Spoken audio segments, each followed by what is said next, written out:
어떡해. 또 떨어지셨다고요? 공인중개사 제도전 합격도 경로.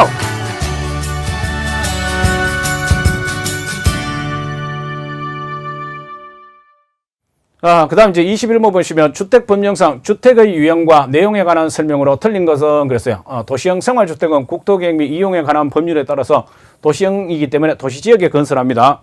그 다음에 도시형 생활주택은 300세대 이하가 아니고 300세대 미만입니다. 기역, 니은, 디귿, 도시, 기역, 니은, 디귿 세 번째니까 3입니다. 그리고 도시형 세자이기 때문에 세 자리 300입니다. 자, 그 다음에 3번 보시면 토지 임대부 분양주택. 토지를 빌려주고 건물을 가진 사람이 뭘까? 주택을 가정하는 것이죠. 그렇기 때문에 토지 소유권은 분양주택 건설사업자가 그대로 가지고 있고 그랬어요. 건축물 및 복리시설, 건물에 대해서는 소유권을 분양받아가는 것이다. 맞죠? 그죠? 그 다음에 4번에 세대 구분형 공동주택. 이건 주택법에 좀 깊이 들어간 부분이에요. 이거 요번에 처음으로 나온 겁니다. 이 장수명 주택도 마찬가지고 이걸 뒤늦게 넣은 것인데 자, 이거는 경우는 가끔 한 번씩 있습니다. 실제 이것도 공법에 있는 내용이죠. 세대 구분형 공동주택은 주택 내부 공간의 일부를 세대별로 구분하여 그랬어요. 그러니까 세대 구분이죠. 생활이 가능한 구조에 하며 그 구분된 공간의 일부를 구분 소유할 수 있다. 그러면 안 되죠. 이건 아파트죠. 그죠? 그죠? 그렇기 때문에 할 수 없는 겁니다. 세대 구분형이에요. 세대 구분형 공동주택인데 이거는 구분 소유는 할 수가 없습니다. 그래서 4번이 정답이 되겠습니다. 자, 22번 보시면 부동산 조세에 관한 설명으로 옳은 것을 모두 고른 것은 자, 양도소득세의 중과는 부동산 보유자로 하여금 매각을 미루게 하겠죠. 그죠? 그래서 동결 효과, 얼어붙은 효과가 나온다. 그 얘기예요. 그래서 기억 틀렸습니다. 그 다음에 재산세와 종합부동산세 과세 기준일은 매년 6월 1일로 동일한 거 맞죠? 그죠? 동일한 거 맞습니다. 그 다음에 취득세와 상속세는 취득 단계에서 부과하는 지방세이다. 얘는 취득 단계에서 부과하는 지방세 맞아요. 그런데 얘는 취득 단계지만 국세죠. 그죠? 지방세가 아닙니다. 그래서 이거 틀렸죠. 그 다음에 증여세와 양도소득세는 처분 단계에서 부과하는 것이다. 틀렸죠. 양도소득세는 처분 단계가 맞지만 이 증여세는 취득 단계죠. 그죠? 취득 단계에서 부과되는 세금입니다. 자, 그래서 리얼도 틀렸네. 그죠? 그러면 니은만 정답이네. 1번이 되겠습니다.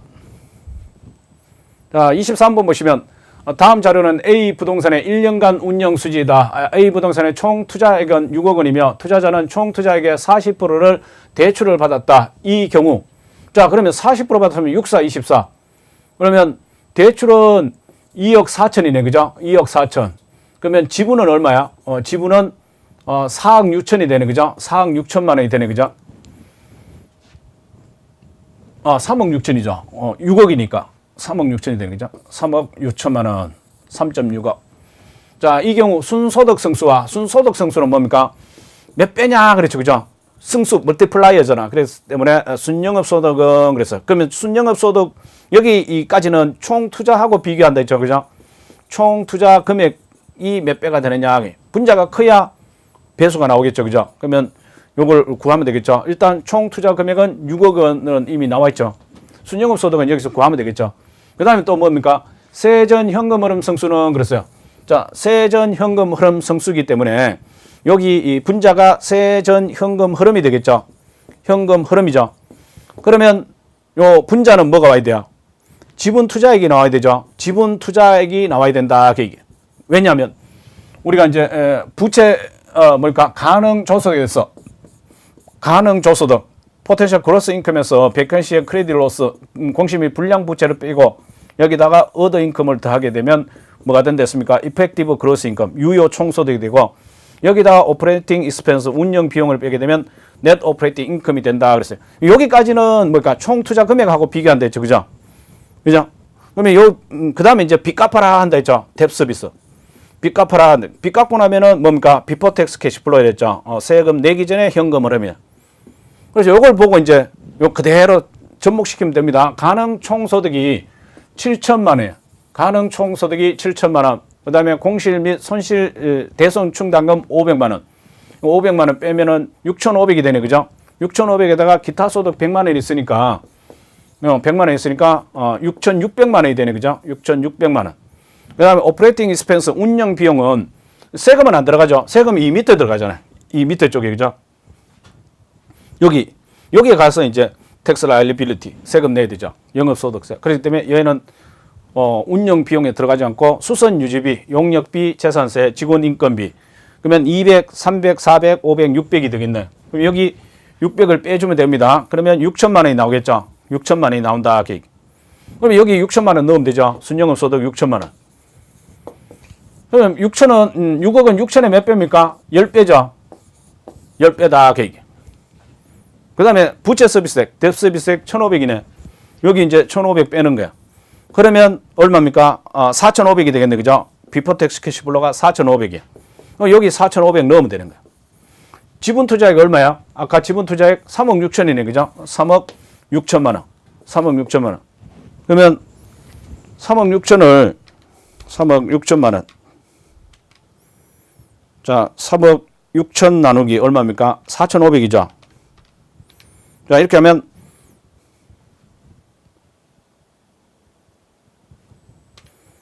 3억 6천 나누기 4,500만 원입니다. 하면은 8이 나옵니다. 그러면 8배가 나온다. 그래서 10과 8이죠. 10과 8. 4번이 정답이 되겠습니다. 그 다음에 24번 보시면 다음은 시장 전망에 따른 자산의 투자 수익률을 합리적으로 예상한 결과이다. 이에 관한 설명으로 틀린 것은 보기 문항을 바로 합시다. 자산 A와 자산 B는 동일한 기대 수익률을 가진다. 자산 A와 자산 B는 동일한 기대 수익률. 기대 수익률은 뭡니까? 평균이 기대 수익률이라 했죠. 그죠? 이거 맨날 얘기했잖아. 평균이 꼬르 기대 수익률. 표준 편차이 꼬르 위험이라 했잖아. 그러면 A하고 A와 B의 평균을 봅시다. 4.0으로 똑같네. 그죠? 맞습니다.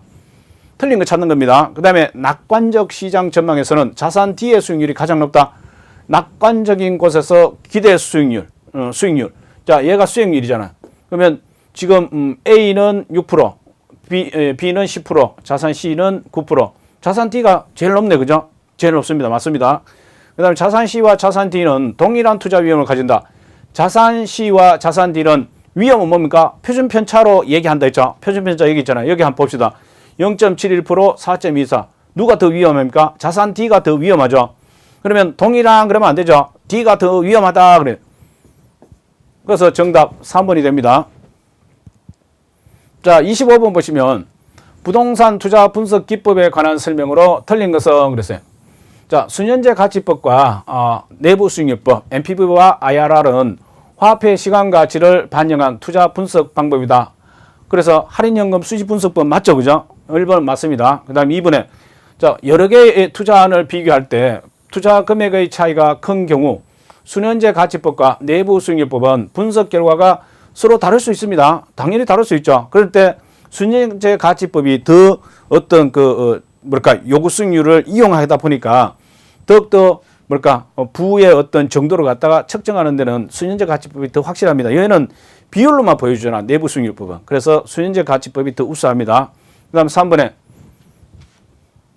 하나의 투자 안에 있어 수익성 지수가 1보다 크면 수년제 가치는 제로보다 크다. 맞죠? 그죠? 자, NPV라는 것은 수년제 가치는 캐시 인플로우 되는 것 갖다가 1 플러스 R에 N승으로 하고 그 다음에 투자한 금액 캐시 아웃플로우를 갖다가 1 플러스 R의 제로성이죠. 투자 시점이죠. 그래서 이 값이 어떻게 되느냐 그 얘기죠. 자, 지금 뭐라 했습니까? 수년제 가치가 제로보다 크다 그랬대. 그러면 얘가 더 큰 거네. 그러면 수익성 지수는 뭡니까? 현금 유입의 현가 합이죠. 그죠? 현금 유입의 현가합 이렇게 나와요. 그러면 실제적으로는 이 캐시 인플로우입니다. 유입의 현가합을 갖다가 현금 유출의 현가합으로 나눈 것이다 그랬습니다. 현금 유출의 현가합. 그래서 이거 공식이 헷갈리면 사람 생각하면 된다. 그죠? 입이 위에 있죠. 그 다음에 배설하는 출구는 아랫돌에 있습니다. 그래서 여기 보시면 지금 이렇게 됐을 때 뭐라 했습니까? 1보다 크다 그랬어요. 그럼 얘가 더 크다. 그럼 얘가 더 크잖아. 그죠? 얘가 더 크고 얘가 작다는 거잖아. 그렇기 때문에 제로보다 크게 나오겠죠. 그래서 3번 맞습니다. 그 다음 4번에 투자 자산의 현금 흐름에 따라 복수의 내부 수익률이 존재할 수 있다. 그러니까 투자를 할 때마다 복수의 내부 수익률은 그때그때마다 또 나타날 수 있는 것입니다. 그 다음에 5번에 내부 수익률법에서는 현금 흐름의 재투자율로 투자자의 내부 수익률을 가정합니다. 요거 수익률을 했기 때문에 틀렸습니다. 자, 그 다음 26번 토지세를 제외한 다른 모든 조세를 없애고 정부의 재정은 토지세만으로 충당하는 토지 단일세를 주장하는 학자. 이거 뭐 TV 뉴스에도 나오고 그랬죠, 그죠? 헨리 조지입니다. 우리 책에도 있죠, 그죠? 와이드 편에 보시면 잘 나와 있습니다. 자, 27번 자본 환원율에 관한 설명으로 틀린 것은 단 다른 조건은 동일함. 자본 환원율은 순영업 소득을 부동산의 가격으로 나눈 것이다. 맞죠, 그죠? 왜 그러냐면 실질적으로 이 순영업 소득 NY를 캡레이터 즉 자본 환원율로 나누게 되면은 이게 부동산의 가치가 되거든요. 수익 가액이 된다. 그죠? 이게 수익 가액이하고 똑같은 겁니다. 수익 가액이 된다. 맞습니다. 그 다음에 2번에 부동산 시장이 이 균형을 이루더라도 자산의 유형이라든가 위치 등 특성에 따라서 자본 환원율은 다를 수 있습니다. 그러니까 같은 대지에 건물이 있다 하더라도 대지의 수익률하고 건물의 자본 환원율, 토지의 자본 환원율과 건물의 자본 환원율은 다릅니다. 그 다음에 다를 수 있다 그래야 되겠죠, 그죠? 맞습니다. 그 다음에 자본 환원율은 자본의 기회비용을 반영하며 금리의 상승은 자본 환원율을 높이는 요인이죠, 그죠?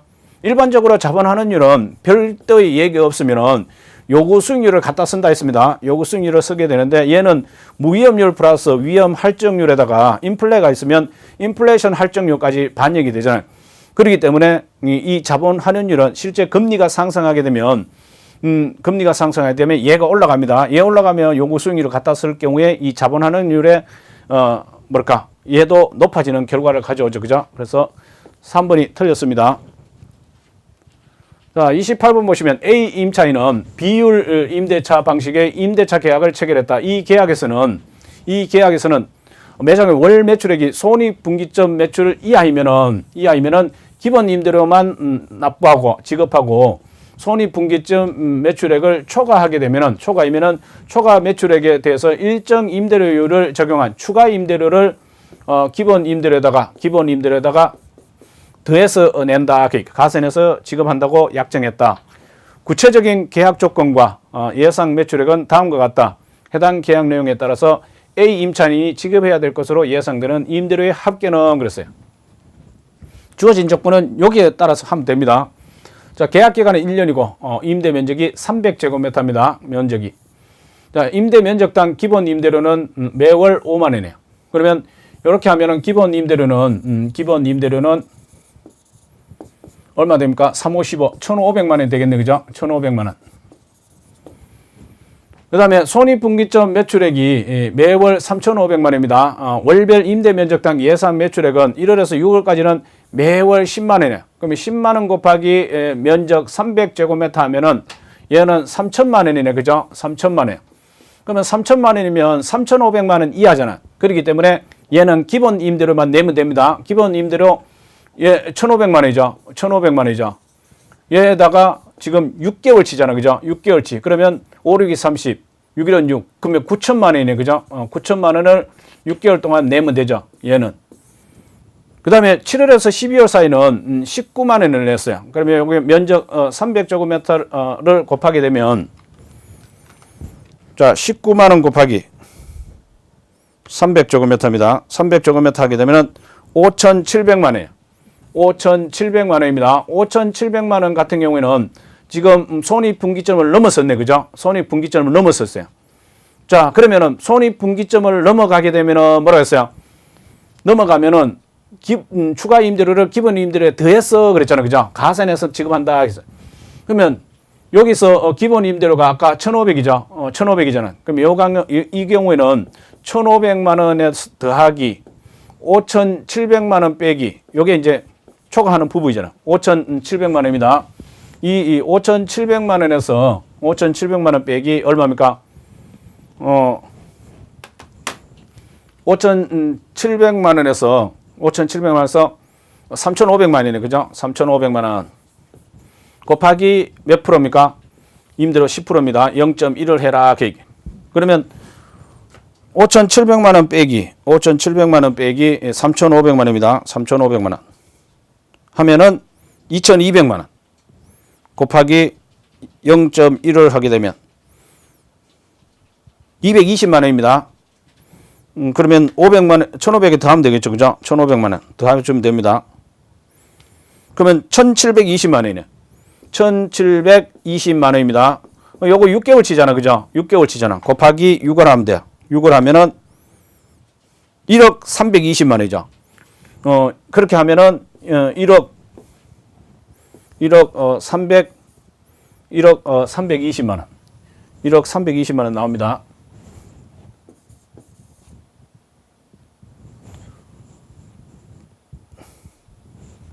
(1억 320만 원) 그리고 아까 여기 9천만 원 있었잖아요. 그죠? 그러면 여기 더하면 되겠죠. 얘랑. 그러면 얼마입니까? 여기 더하기 9천만 원.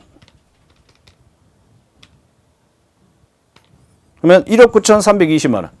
그래서 정답은 2번이 되겠습니다. 29번 보시면 현재 5천만 원의 기존 주택 담보 대출이 있는 A씨가 그랬어요. 5천만 원이 대출이 있네. 그죠? A씨가 동일한 은행에서 동일한 주택을 담보로 추가 대출을 받으려고 한다. 이 은행의 대출 승인 기준이 다음과 같을 때 A씨가 추가로 대출을 받을 수 있는 최대 금액은 얼마인가? 단 제시된 두 가지 대출 승인 기준을 모두 충족을 해야 됩니다. 자, 주어진 조건이 하나인데 A씨의 담보주택의 담보가치평가액은 5억 원이고 연간 소득은 6천만 원, 저당 상수는 0.1. 자, 대출 승인 기준 한번 봅시다. 자, LTV가 70%입니다. LTV가 70%예요. 70%. 근데 지금 여기 평가액이 5억이죠. 얘가 5억이에요. 자, 그러면 론은 대출이죠. 그죠? 론은 대출 금액을 얘기합니다. 그러면 얼마입니까? 5, 7이 35. 그러면 3억 5천이 되네. 그죠? 3억 5천만 원이 됩니다. 3억 5천만 원이 돼요. 그 다음에 이제 DTI입니다. DTI는 뎁 투 인컴이죠. 그죠? 뎁 투 인컴이야. 그러니까 이 인컴에 대한 뎁 서비스 얘기하는 겁니다. 인컴에 대한 뎁 서비스가 60%다. 그래서 여기서 인컴이 얼마입니까? 6천만 원이죠. 얘가 6천만 원이다. 6천만 원. 자, 고로 뎁 서비스는, 즉 부채 서비스액은 66이 36, 3,600만 원이에요. 그죠? 3,600만 원. 자, 지금 뎁 서비스, 부채 서비스액이 3,600인데 이 대출 금액에다가 저당 상수를 곱하면 이 대출 부채 서비스액이 나옵니다. 3,600만 원이 나온다. 3,600만 원이 나온다. 저당 상수는 지금 0.1이잖아. 그죠? 0.1을 주었잖아. 그렇기 때문에 이 대출 금액을 앞으로 빼게 되면 대출 금액은 이렇게 되겠죠. 대출 금액은 이렇게 되겠죠. 그러면 얘가 밑으로 내려가겠죠. 분모로 0.1분의 3,600만 원 이렇게 돼. 그럼 3,600만 원 나누기 0.1이니까 이건 볼 거 없죠. 그죠? 3억 6천이잖아. 3억 6천만 원. 그래서 3억 5천과 3억 6천. 그러면 둘 다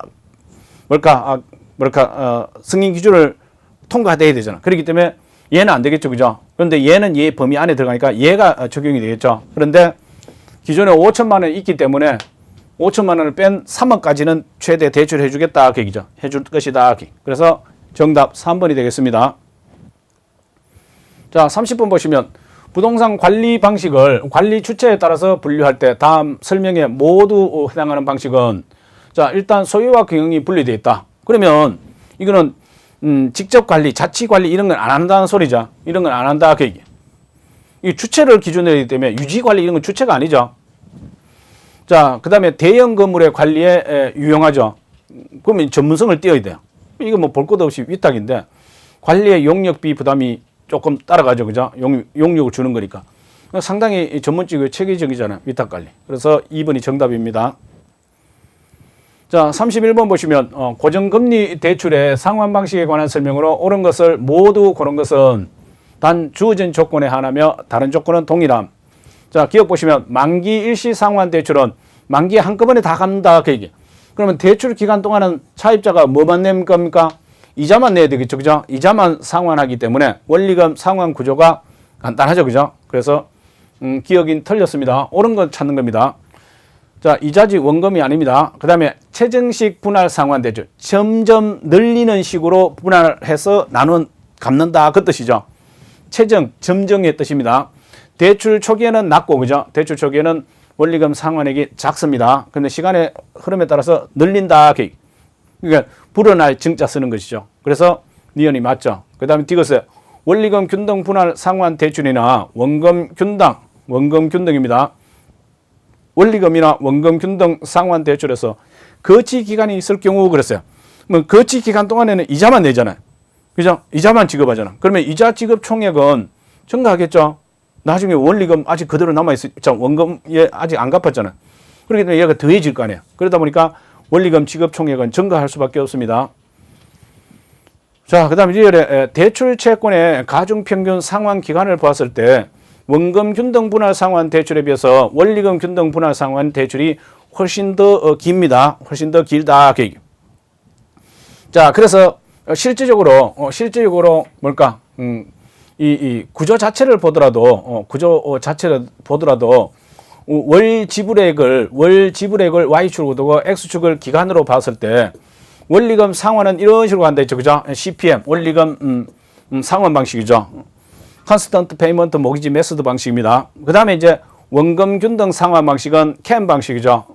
자, 컨스턴트 아모타이징 모기지 메소드 방식, CAM 방식. 이게 원금 균등이에요. 원금 균등. 그 다음에 얘가 원리금 균등입니다. 원리금 균등.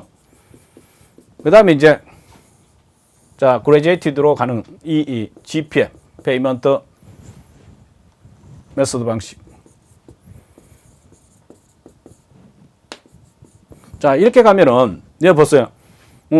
월 지불액이 원금 같은 경우는 초반부터 원금을 뚝뚝뚝 잘라서 갚아요.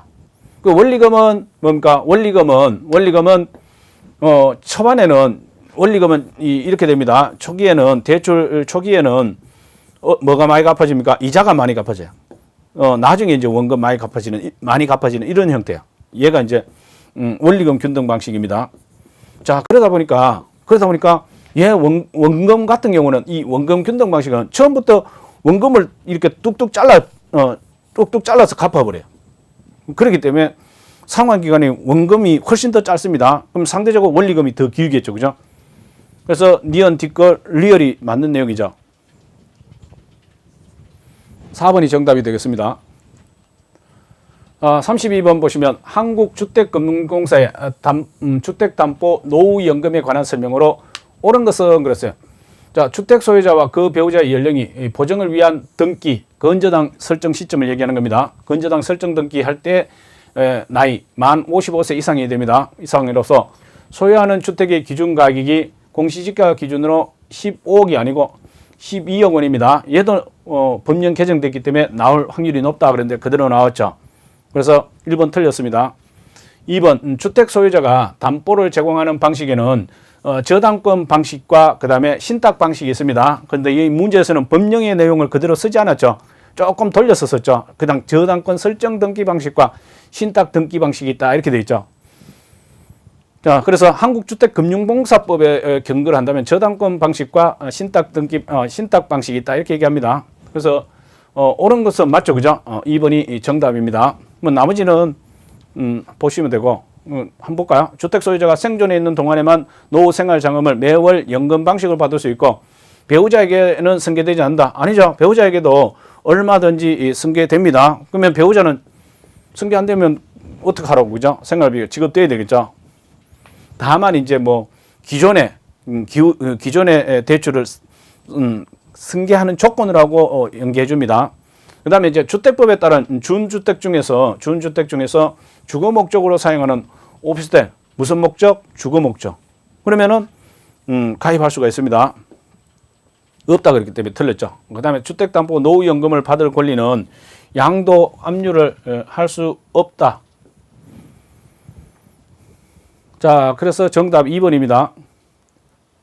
자, 33번. 부동산 투자 회사 법령상 자기관리 부동산 투자 회사가 상근으로 두어야 하는 자산 운영 전문 인력의 요건에 해당하는 사람을 모두 고른 것은 자, 감정평가사로서 해당 분야의 3년 아닙니다. 별 얘기가 없으면 오감입니다. 다 5년이에요. 별 얘기 없으면 오감이야. 5가지 감각 생각하시면 됩니다. 오감. 이거는 50입니다. 공인중개사로서 해당 분야에 5년. 요거는 맞죠, 그죠? 니어는 맞습니다. 그 다음에 부동산 투자회사 그러면 얘도 몇 년? 5년입니다. 별 얘기 없으면 5년이에요. 옵투 산소 생각하면 됩니다. 5년. 그래서 이것도 틀렸죠. 그 다음에 부동산 석사학위 소지자로서 그러면 이건 전에 얘기했죠, 그죠? 부동산의 투자 운영과 관련된 업무에 몇 년? 3년. 제가 그래서 석삼 이거 석삼이라 했죠, 그죠? 그래서 리얼 맞죠? 석삼만 3년입니다. 나머지는 별 얘기 없으면 다 5년이에요. 그래서 니언과 리얼이 들어가 있는 3번이 정답입니다. 이것도 상당히 지엽적이죠. 이런 조금 의외의 문제를 낸 겁니다. 자, 34번 주택저당담보부 채권 MBB죠. 자, 모기지 백허드 본드입니다. 자, 여기에 대한 설명을 옳은 것은 그랬어요. 자, 유동화 기관이 이 모기지 집합을 갖다가 담보로 해서 발행하는 지분 성격이 아니고 뭡니까? MBB잖아. 채권입니다. 채권 성격이에요. 채권의 성격의 정권입니다. 그 다음에 차입자가 상환한 원리금은 그러니까 현금 흐름이겠죠, 그죠? 현금 흐름, 원리금 상환액입니다. 유동화 기관이 아닌 MBB 투자자에게 직접 전달된다. 아니죠.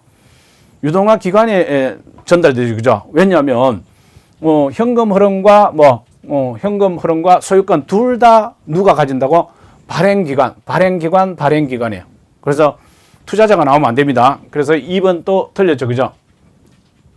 그 다음에 MBB 발행자는 초과 담보를 제공하지 않는 것이 일반적이다. 채권과 관련될 때는 초과 담보하는 게 기본이죠, 그죠? 그래서 3번 또 틀렸습니다. 그 다음에 MBB 투자자 입장에서 그래서 투자자 입장입니다. 투자자 입장에서 MPTS 같은 경우는 뭡니까? 이거는 모기집에 대한 즉 저당 채권의 소유권도 투자자에게 있고 현금 흐름도 투자자에게 다 넘어가는 겁니다. 패스스루잖아요. 그냥 넘어가는 거예요, 투자자에게. 그러다 보니까 얘는 위험합니다. 위험하다 보니까 위험을 얘가 다 끌어안잖아, 투자자가. 그러다 보니까 고위험을 끌어안고 가기 때문에 고위험 고수익이에요.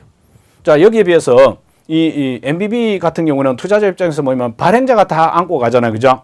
조기 상환 위험이라든가 이런 부분들 다 채무 불이행 위험 이거 다 발행자가 가져갑니다. 그러다 보니까 현금 흐름이 투자자 입장에서 그랬잖아. 투자자 입장에서 보면 발행자가 다 책임져 주니까 아주 안정적이죠. 그리고 확실하잖아, 그죠? 그렇기 때문에 위험이 적잖아. 저위험이죠, 그죠? 그러다 보니까 저수익을 가져갈 수밖에 없다, 그 얘기. 그래서 4번도 틀렸네. 그 다음에 5번에 MBB 투자자입니다. 투자자는 주택저당대출의 채무 불이행 위험과 조기 상환 위험을 부담하지 않는다. 맞죠? 누가 부담합니까? 둘 다 발행기관에 있잖아. 발행기관의 비협이라 했죠, 그죠? 발행 그러면 되죠. 좀 우습게 얘기하면 발행입니다. 다 발행이에요. 발행입니다. 발행기관이 가져간다. 그래서 BB로 간다. 이렇게 생각하시면 돼요. 이해되시죠? 현금 흐름도 얘가 가져가고 채무 불이행 위험도 얘가 가져간다. 발행기관이 가져간다. 그래서 BB입니다. MBB. 이렇게 기억하시면 됩니다. 자, 그래서 5번이 정답이 되겠습니다. 자, 35번 보시면 감정평가에 관한 규칙에 규정된 내용으로 틀린 것은 기준 시점은 대상 물건의 가격 조사를 완료한 날짜로 합니다. 다만 기준 시점을 미리 정하였을 때는 그 날짜로 하여야 한다. 그래서 강행 규정 아닙니다.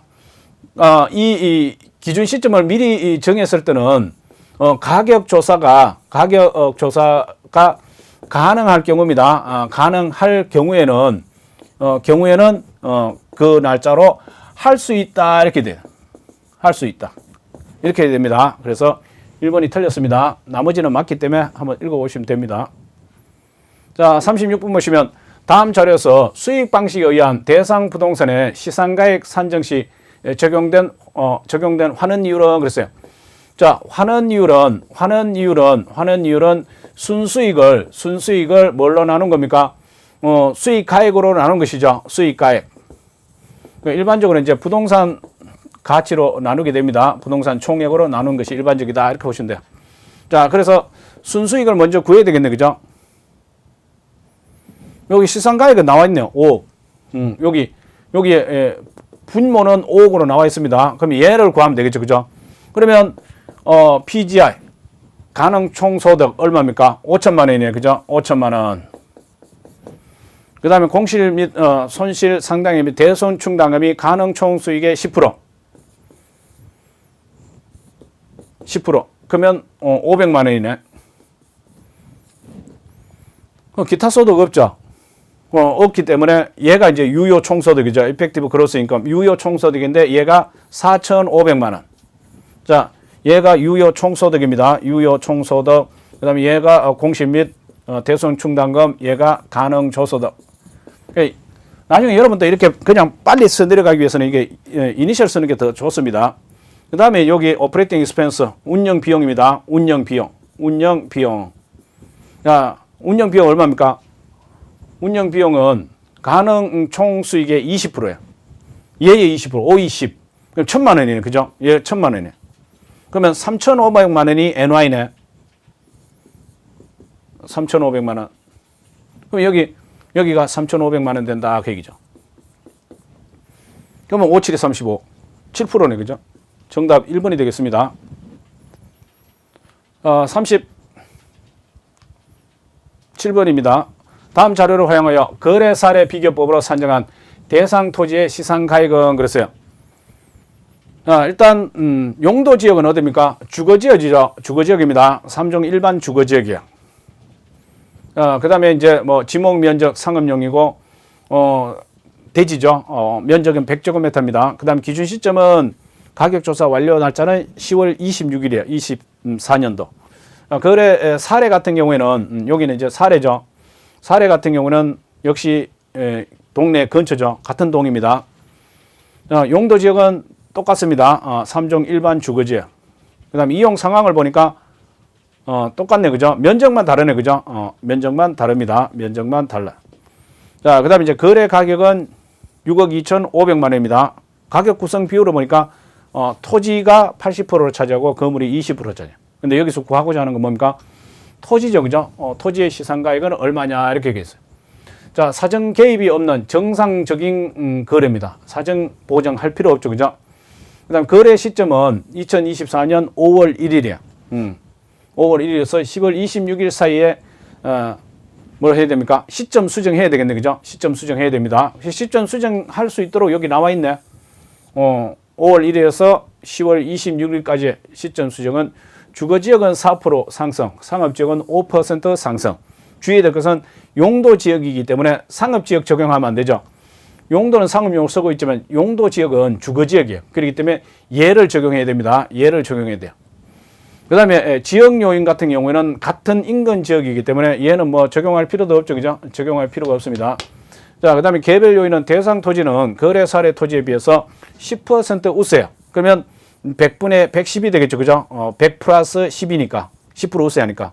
그래서 100분의 110이 됩니다. 그러면 1.1이죠. 1.1이 유리하다. 가치가 더 올라가죠. 자, 서로 곱하는 식으로 해라. 서로 상자 곱할 성자입니다. 자, 그러면 사례 가액을 하나 가져와야 되죠. 그러면 6,250만 원, 6억 2,500만 원, 6억 2,500만 원짜리를 하나 가져온다. 그런데 토지 부분이 몇 프로입니까? 80%를 차지하죠. 그죠? 그럼 얘를 적용해야 되죠. 80%를 적용한 금액에다가 뭐 해야 됩니까? 사정 보정해야 되죠. 근데 여기 사정 개입이 되어 있지 않기 때문에 얘는 할 필요가 없죠. 사정 보정. 그 다음에 시점 수정해야 되네. 그죠?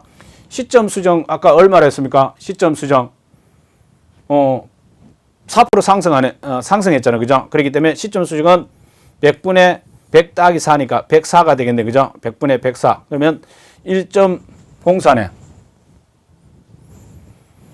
그러면 1.04 나오겠네. 그죠? 1.04. 그 다음에 그래서 사시. 그 다음에 넓은 범위의 지역요인 비교. 지역요인 비교. 같은 인근 지역이기 때문에 지역요인 비교할 필요 없죠. 아까 인근 지역이 있잖아. 같은 동네잖아. 그 다음에 개별 요인 비교죠. 개별 요인 비교. 자, 개별 보니까 아까 여기 1.1이네. 그죠? 여기 1.1입니다. 1.1. 그 다음에 또 뭐가 있습니까? 면적이 있죠. 면적이 2분의 1이죠. 면적이 2분의 1이야. 200분의 1이, 200분의 100이기 때문에 2분의 1이야. 얘는 0.5가 되겠네. 그죠? 0.5죠. 요거 전부 곱하면 돼요. 자, 그러면 먼저 6억 2,500만 원.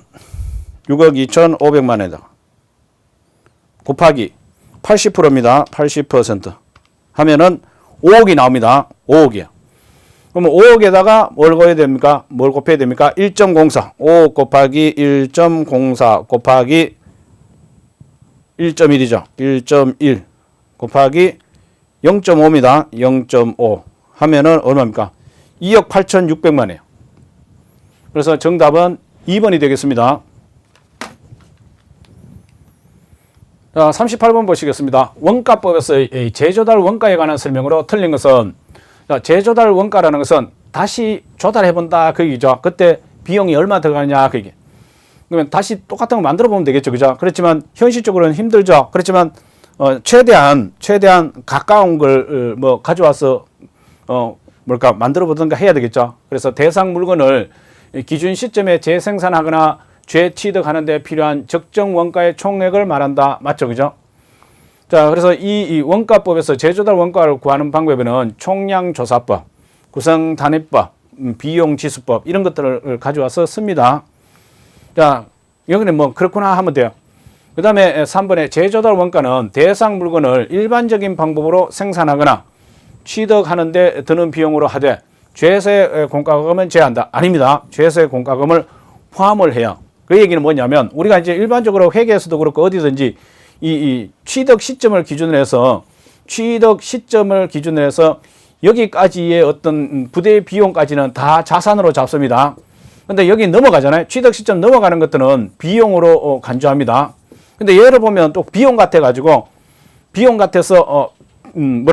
취득하는 비용으로 하되 그랬잖아요. 이제 재조달 원가를 안 넣어버리는 그런 형태로 가는 것처럼 합니다. 그렇지만 여기까지는 다 비용으로 여기까지는 다 자산으로 간주합니다. 자산으로 간주한다 이렇게 보시면 돼요. 그러니까 재조달 원가에 포함시킨다 이렇게 보시면 돼요. 그래서 여기까지의 어떤 취득하는 데 들어간 취득 관련 세금까지도 다 여기 포함이 됩니다. 포함이 된다 이렇게 보시면 돼요. 자, 그래서 얘가 틀린 겁니다. 그 다음 재조달 원가를 구성하는 표준적 건설비에는 수급인의 적정 이윤이 포함이 되죠. 그죠? 그래서 우리가 건물 같은 경우에 표준적 건설비에다가 뭘 합니까? 부대 비용을 더한다 이렇게 얘기하잖아요.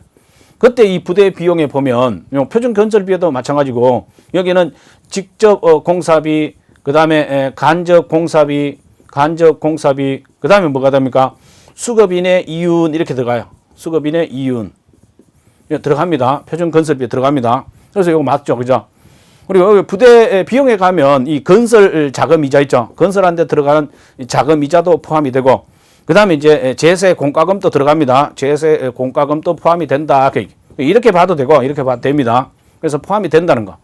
그래서 3번이 틀렸습니다. 자, 그 다음 이제 39번 보시면 부동산 가격 공시에 관한 법령상 부동산 가격 공시 제도에 관한 내용으로 틀린 것은, 자, 표준주택으로 선정된 단독주택, 국세 또는 지방세 부과 대상이 아닌 그랬어요. 아닌 단독주택에 대해서는 개별주택 가격을 결정 공시하지 아니할 수 있어요. 대상이 아니기 때문에. 맞습니다. 아니로 갑니다.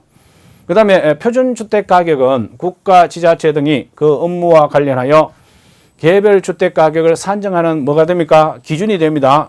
표준이에요. 기준이 꼬로 표준입니다.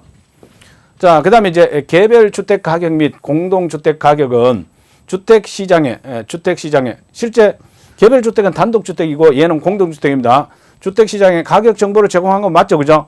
그 다음에 국가나 지자체 등의 과세 등의 업무와 관련해서 주택 가격을 산정하는 경우에 그 기준이 될 수 있습니다. 자, 그 다음에 이제 개별주택 가격에 불만이 있다. 이의가 있는 자는 그 결정 공시일부터 며칠, 이거는 모든 똑같습니다. 30일 이내에 구도를 하면 안 됩니다. 서면으로 시장, 군수, 구청장에게. 자, 개별이기 때문에 시장, 군수, 구청장 다 개별입니다. 이렇게 보면 된다 했죠. 그죠? 이 신청할 수 있다. 맞죠? 그죠? 그 다음 5번에 시장, 군수 또는 구청장은 공시 기준 이후에 토지의 분할, 합병, 건축물의 신축 등이 발생한 경우 그랬어요. 자, 이때는 대통령령으로 정하는 날을 기준으로 해서 공동주택 가격을 결정 공시해야 된다. 이거 갑자기 뜬금없이 공동주택으로 나왔죠. 이거 틀렸죠, 그죠? 틀렸잖아요. 공동주택으로 가려면 제가 단어가 공동주택, 공동이라는 단어, 집합이라는 단어, 그 다음에 표준이라는 단어, 표준주택, 그 다음에 표준이라는 단어 들어가면 표준지, 공시지가. 이거 뭐하고 관련된다고요? 얘들은 뭐하고 관련된다고? 국토교통부 장관과 관련된다, 그죠? 국토교통부 장관과 관련된 것입니다. 장관과 관련된다. 그렇기 때문에 공동주택 하려면 여기에 시장, 군수, 구청장이 나오면 안 되고 뭐가 됩니까? 국토교통부 장관이 나와야 됩니다.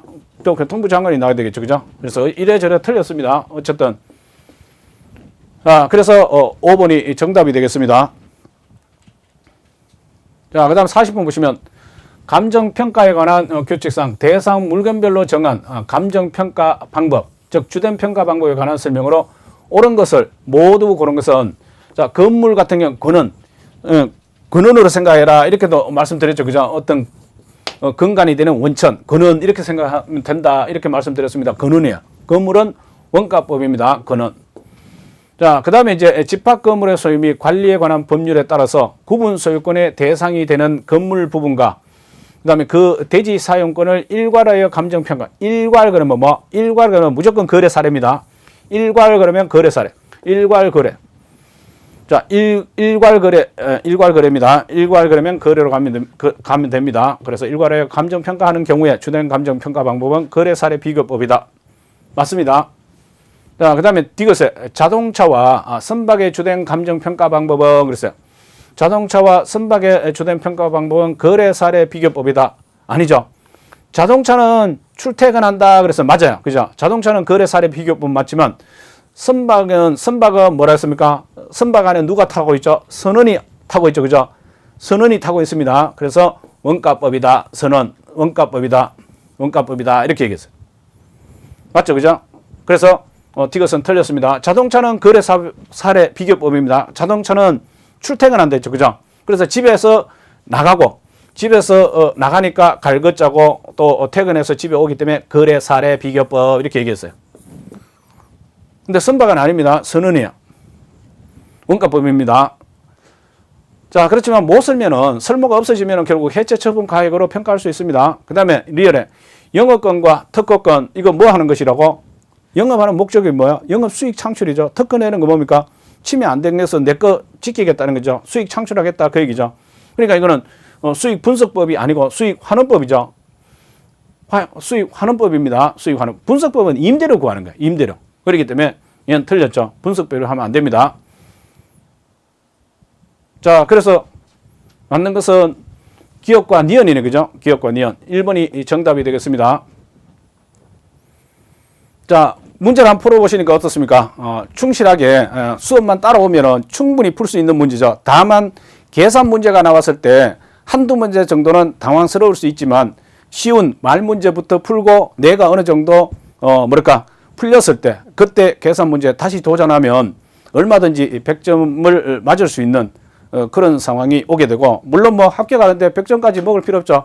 정말 우수한 능력은 60점만 넘어가서 평균 60점 넘어서 합격하시면 됩니다. 자, 어쨌든 올 한 해도 시험 공부 열심히 하셔서 또 합격의 영광을 누리신 부분에 대해서 축복을 드리고, 또 여기서 또 아쉬움이 있으신 분들은 내년에 또 하시면 됩니다. 충분히 또 제가 그 길을 열어드리고 합격의 대열에 설 수 있도록 해드리겠습니다. 저만 따라오시면 되겠습니다. 감사합니다. 그냥 가시게요. 구독과 좋아요 누르고 가세요.